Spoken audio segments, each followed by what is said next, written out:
नमस्कार सभी साथियों को। स्वागत करता हूं सभी का इस YouTube चैनल पर जिसका नाम है स्टडी विद पीएन लोधा।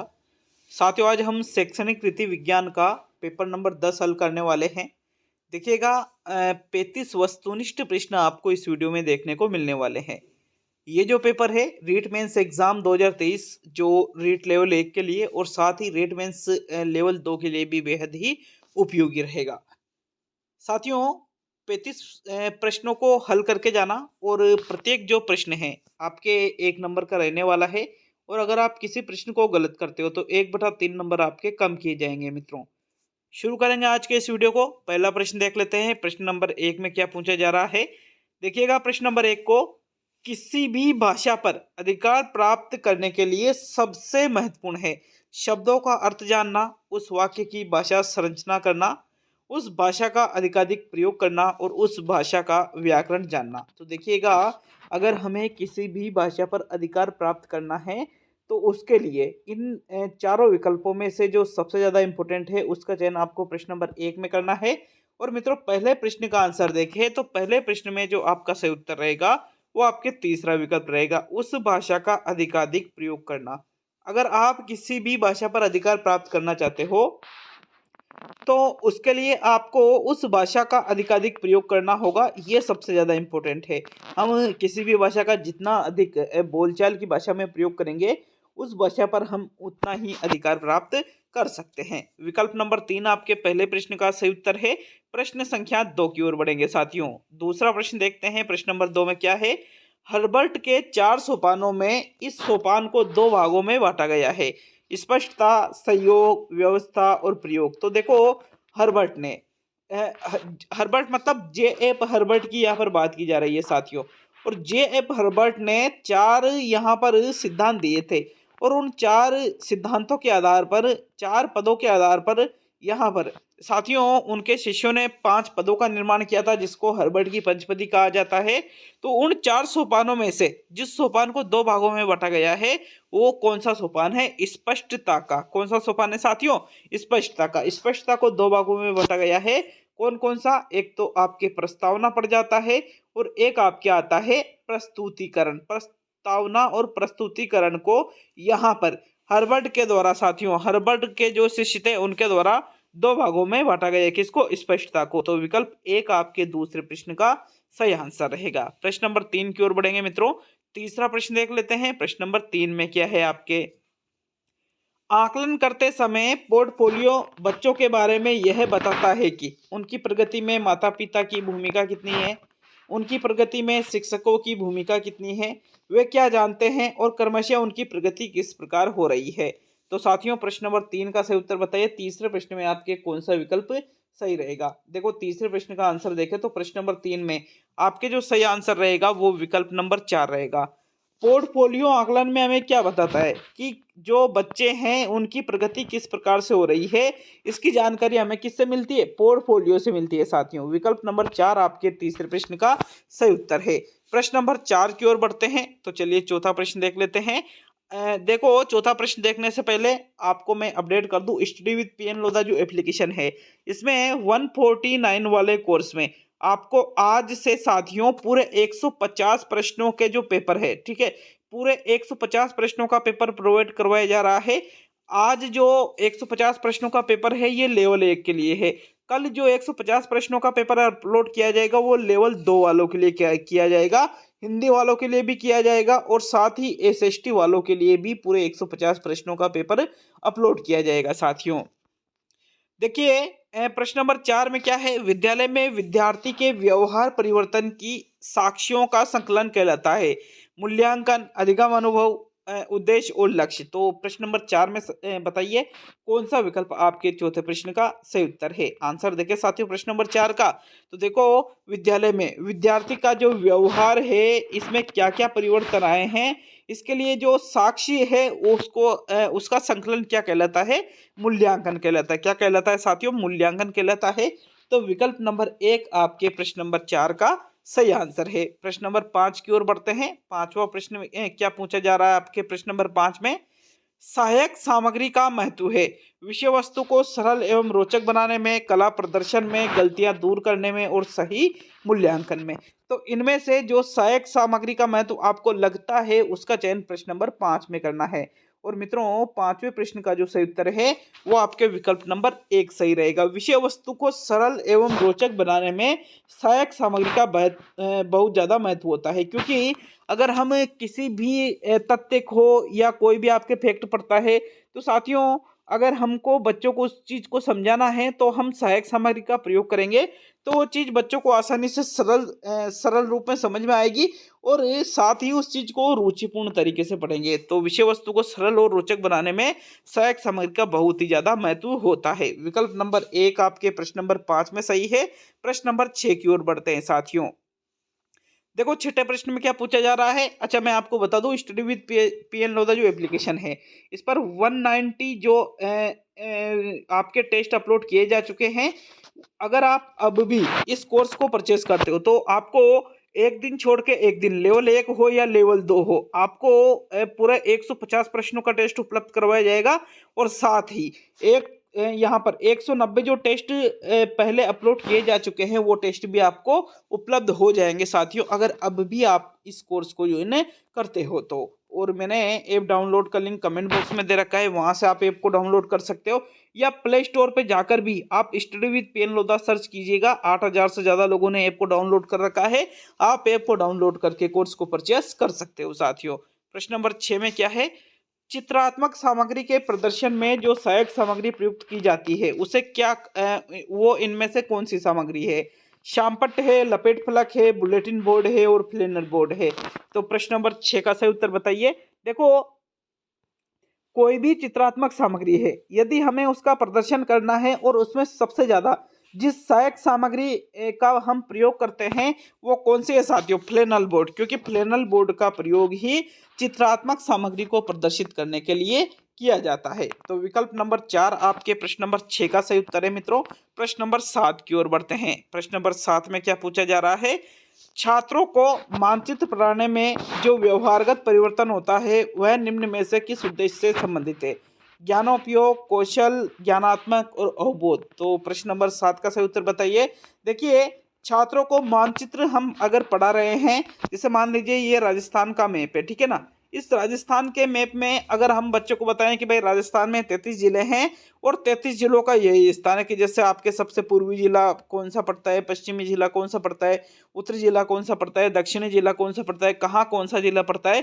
साथियों, ये चीजें, ये जो सारी चीजें हैं ये कौशलात्मक उद्देश्य की पूर्ति करती है। किस उद्देश्य की पूर्ति करती है, कौशलात्मक उद्देश्य की। तो विकल्प नंबर 2 आपके प्रश्न नंबर 7 का सही आंसर है। प्रश्न नंबर 8 की ओर बढ़ते हैं। प्रश्न नंबर 8 में क्या है आपके, न्यूनतम साधनों के माध्यम से सिद्धांत के स्पष्टीकरण की विधि है, प्रदर्शन विधि है, वाचन विधि है, सैनिक विधि है और इनमें से कोई नहीं। तो इनमें से कोई नहीं आपका आंसर होता नहीं है, मैंने आपको अच्छी तरह से बता रखा है।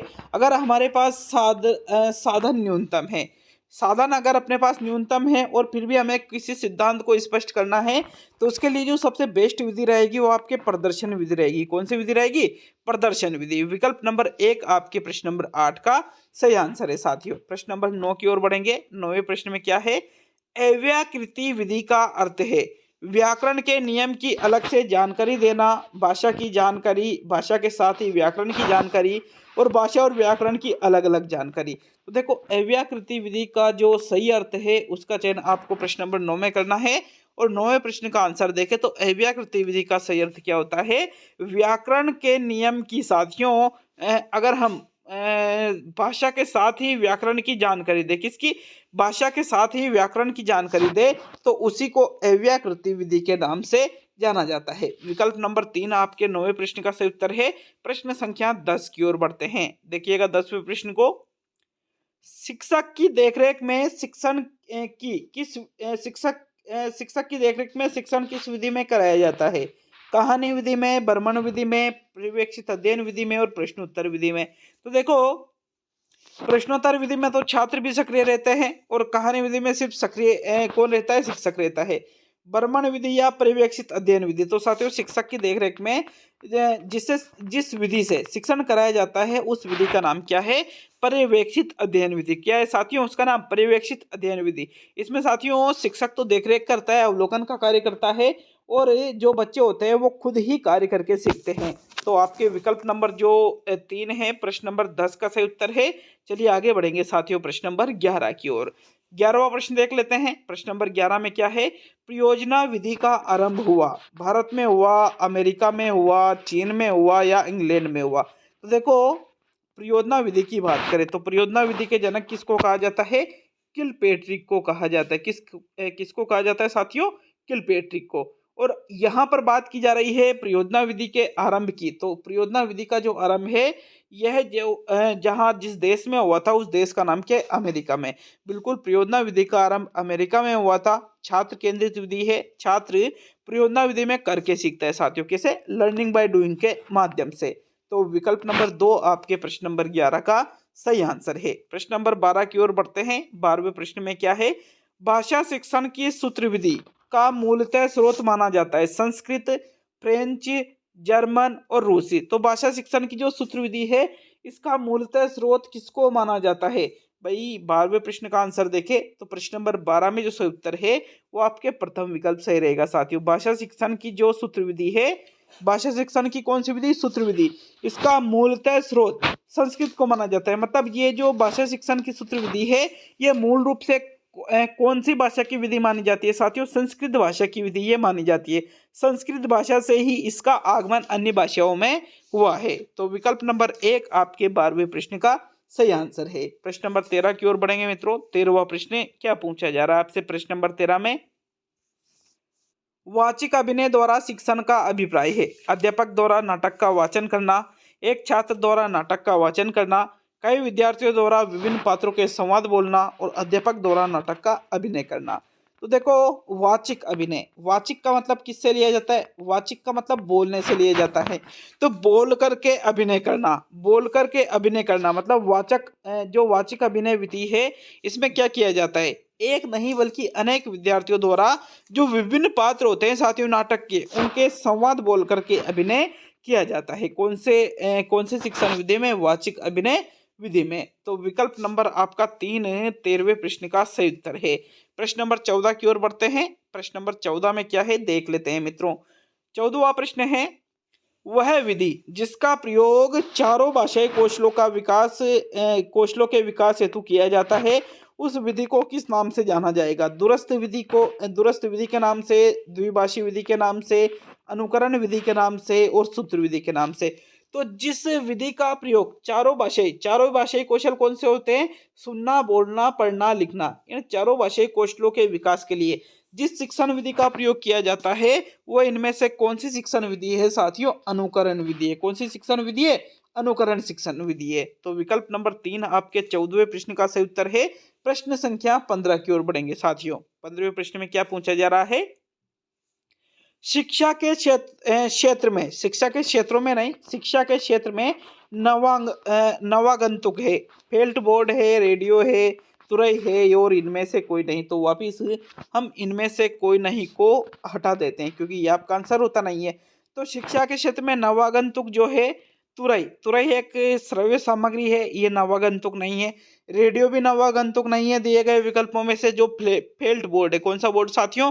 Felt board. बिल्कुल ये शिक्षा के क्षेत्र में नवागंतुक के रूप में जाना जाता है। तो विकल्प नंबर 1 जो है प्रश्न नंबर 15 का सही आंसर होगा। प्रश्न नंबर 16 की ओर बढ़ते हैं। प्रश्न संख्या 16 में क्या है आपके? शैक्षिक प्रौद्योगिकी में दृश्य श्रव्य सामग्री को कहा जाता है सॉफ्टवेयर उपागम, हार्डवेयर उपागम, दोनों और कोई नहीं। तो वापिस चौथा विकल्प आपके कौन सा गया? कोई नहीं वाला गया। तो इसको हम वापिस हटा देते हैं। देखिए शैक्षिक प्रौद्योगिकी में दृश्य श्रव्य सामग्री को जिस नाम से जाना जाता है सॉफ्टवेयर या फिर हार्डवेयर, दोनों अलग अलग चीजें होती है। और मित्रों शैक्षिक प्रौद्योगिकी में दृश्य श्रव्य सामग्री कौन सी होती है? जैसे आपके मोबाइल हुआ, मोबाइल भी दृश्य श्रव्य सामग्री में आता है। जैसे आपके सिनेमा हुआ, सिनेमा भी दृश्य श्रव्य सामग्री में आता है। तो साथियों ये चीजें जो है ये शैक्षिक प्रौद्योगिकी में दृश्य श्रव्य सामग्री के अंतर्गत आती है। तो देखो ये हार्डवेयर उपागम में जानी जाती है। किस में जानी जाती है मित्रों? हार्डवेयर उपागम में। विकल्प नंबर 2 आपके प्रश्न नंबर 16 का सही आंसर है। प्रश्न संख्या 17 की ओर बढ़ते हैं। 17वां प्रश्न देखेंगे। द्रुत पाठ महत्वपूर्ण होता है सस्वर वाचन में, वर्तनीगत अभ्यास में, मौन वाचन में और उच्चारण अभ्यास में। देखो द्रुत द्रुत मतलब तीव्र गति से, तो तीव्र गति से जो पाठ हम पढ़ते हैं वो साथियों मौन वाचन में होता है। इंपॉर्टेंट किस में होता है? मौन वाचन में। तो द्रुत पाठ महत्वपूर्ण किस में होता है?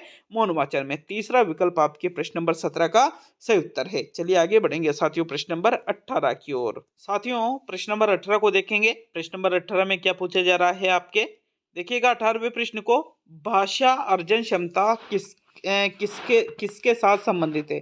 भाषा अर्जन क्षमता किसके साथ संबंधित है? टाइपिंग मिस्टेक हुई है यहाँ पर। जीन पियाजे, नोम चोम्स्की, बीएफ स्किनर और ब्रूनर। देखिएगा भाषा अर्जन क्षमता की अगर हम बात करें तो भाषा अर्जन क्षमता का संबंध जिससे है उनका नाम है नोम चोम्स्की। क्या है साथियों? उनका नाम नोम चोम्स्की है। नोम चोम्स्की के द्वारा ही भाषा अर्जन से संबंधित सिद्धांत दिया गया है। तो आपके प्रश्न नंबर 18 में कौन सा विकल्प सही रहेगा? दूसरा विकल्प आपके प्रश्न नंबर 18 का सही आंसर है साथियों। प्रश्न नंबर 19 को देख लेते हैं। 19वें प्रश्न में क्या है आपके?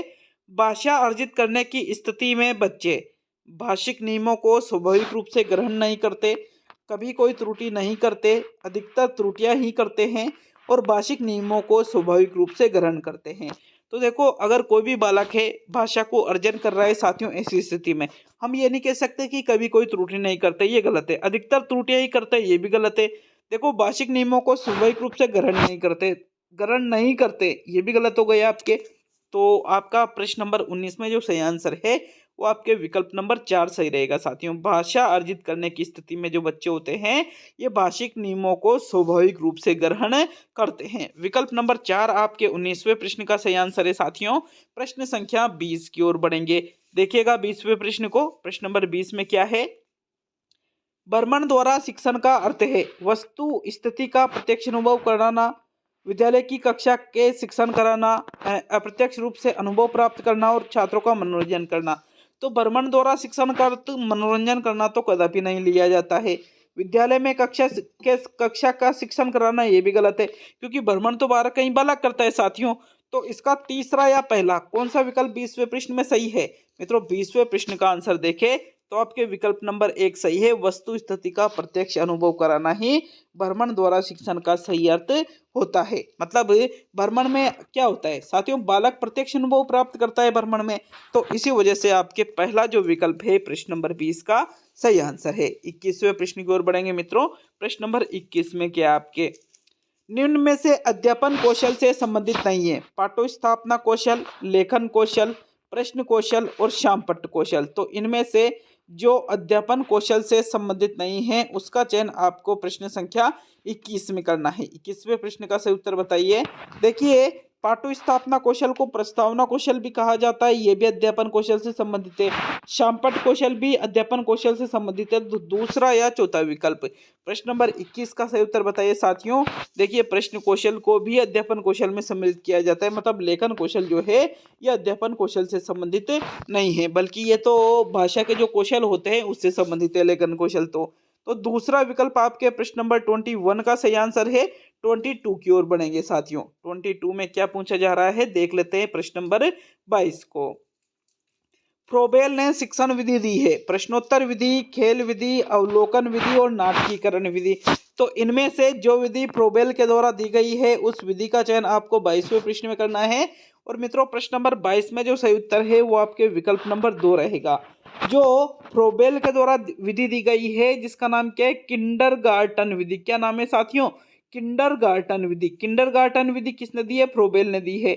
और किंडरगार्टन विधि किस पर आधारित है? खेल पर है। अब यहाँ पर डायरेक्टली किंडरगार्टन तो दे नहीं रखा है, तो फिर हम किसको सही मानेंगे मित्रों? खेल विधि को यहाँ पर हम सही मानेंगे। मतलब फ्रोबेल ने इनमें से कौन सी शिक्षण विधि दी है?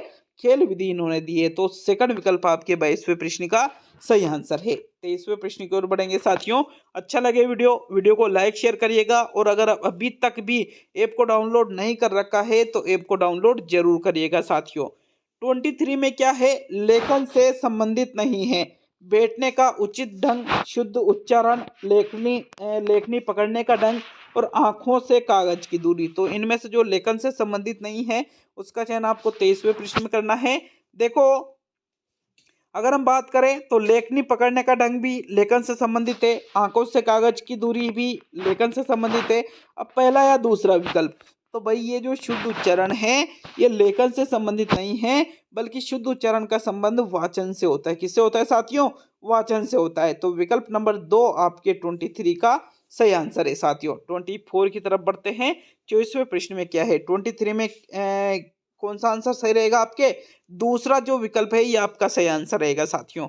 24वें प्रश्न को देख लेते हैं। प्रश्न नंबर 24 में है, प्रत्यक्ष विधि में शिक्षण भाषा का माध्यम होता है। एक भाषा से दूसरी भाषा में, संस्कृत को संस्कृत में, संस्कृत को हिंदी में, और उसी भाषा में जिस भाषा का विषय होता है। तो भाई ऐसा है, प्रत्यक्ष विधि में दूसरी भाषा का प्रयोग वर्जित माना जाता है साथियों।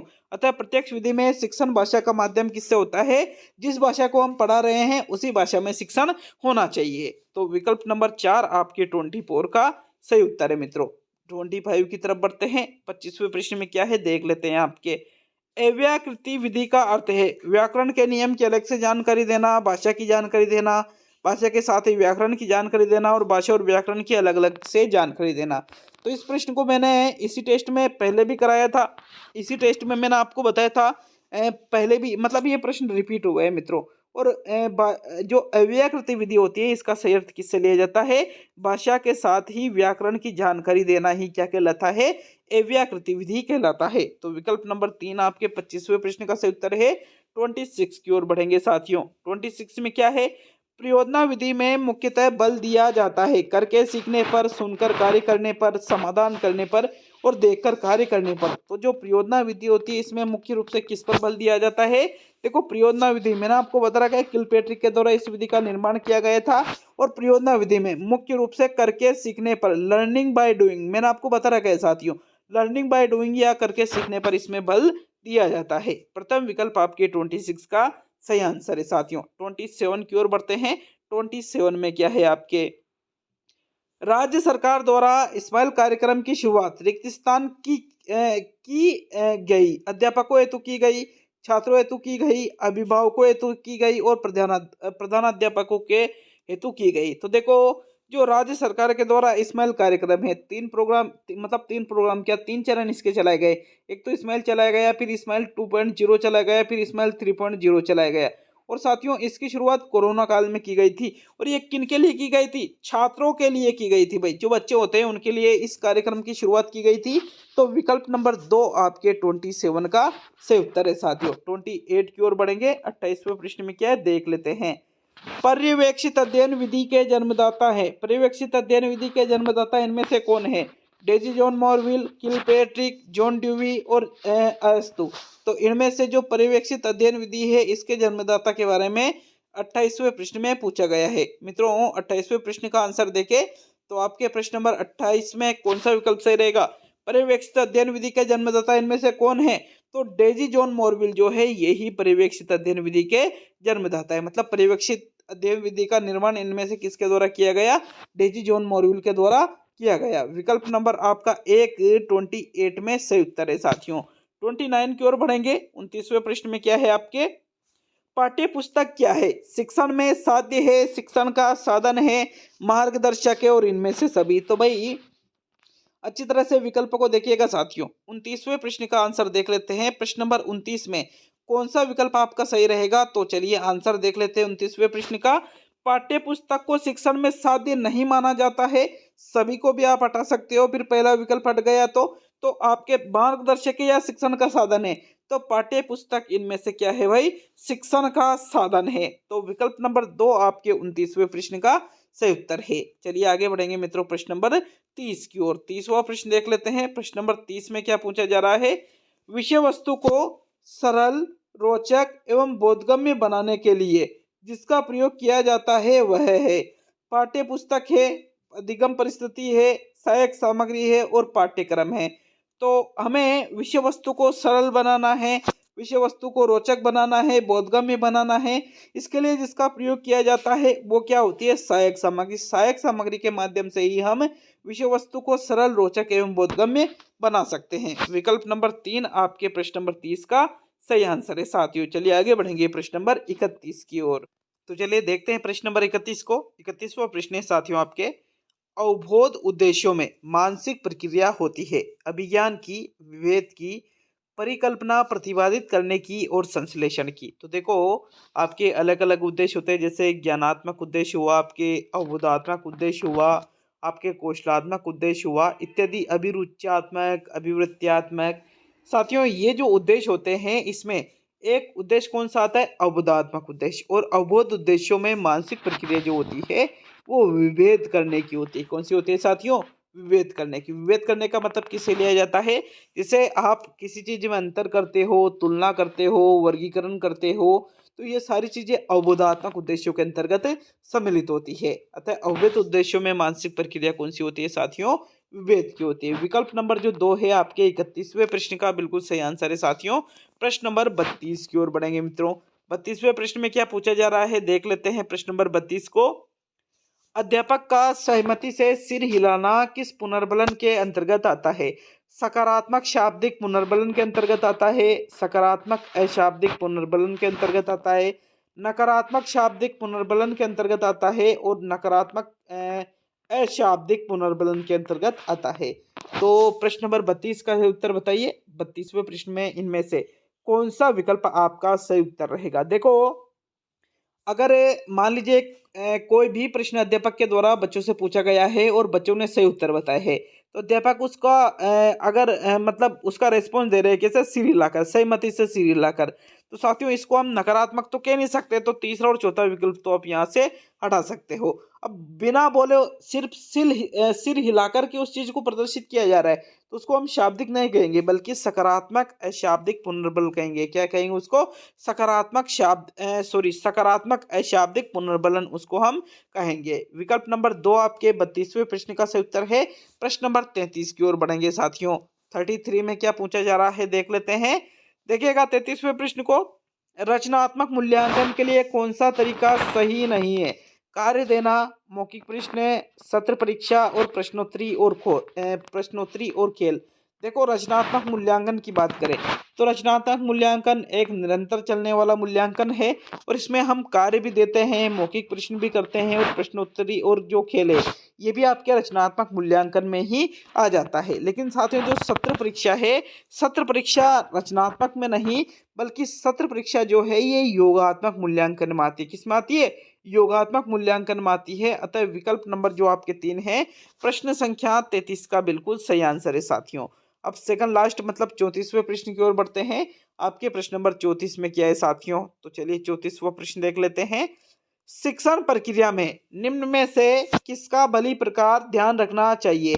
विद्यार्थियों की सक्रिय सहभागिता का, अनुशासन और नियमित उपस्थिति का, गृह कार्य की जांच में लगन का और विषय वस्तु की कठिनाई स्तर का। देखो शिक्षण प्रक्रिया में जिसका भली प्रकार से ध्यान रखना चाहिए वो इनमें से कौन से विकल्प में दे रखा है साथियों? विकल्प नंबर 1 में दे रखा है।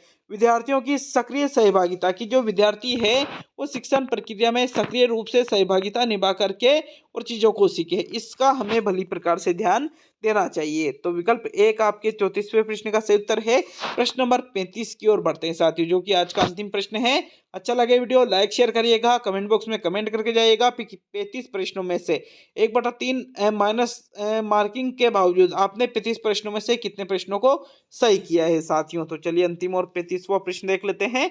प्रश्न नंबर 35 में क्या है? सीसीई प्रणाली में A1 ग्रेड कितने प्रतिशत अंक प्राप्त करने वाले छात्र को प्रदान की जाएगी? 90 से 100, 91 से 100, 99 से 100 और 95 से 100। देखो जो सीसीई प्रणाली है इसमें A1 ग्रेड कितने प्रतिशत अंक प्राप्त करने वाले छात्र को प्रदान की जाएगी साथियों? 91 से 100 के बीच में। विकल्प नंबर आपका जो 2 है 35वें प्रश्न का सही उत्तर है। तो ये आपके शैक्षणिक रीति विज्ञान का पेपर नंबर 10 कंप्लीट होता है साथियों। कैसा लगा वीडियो हमें कमेंट बॉक्स में कमेंट करके जरूर बताइएगा। मिलते हैं नेक्स्ट वीडियो में। बहुत बहुत धन्यवाद सभी का वीडियो को पूरा देखने के लिए।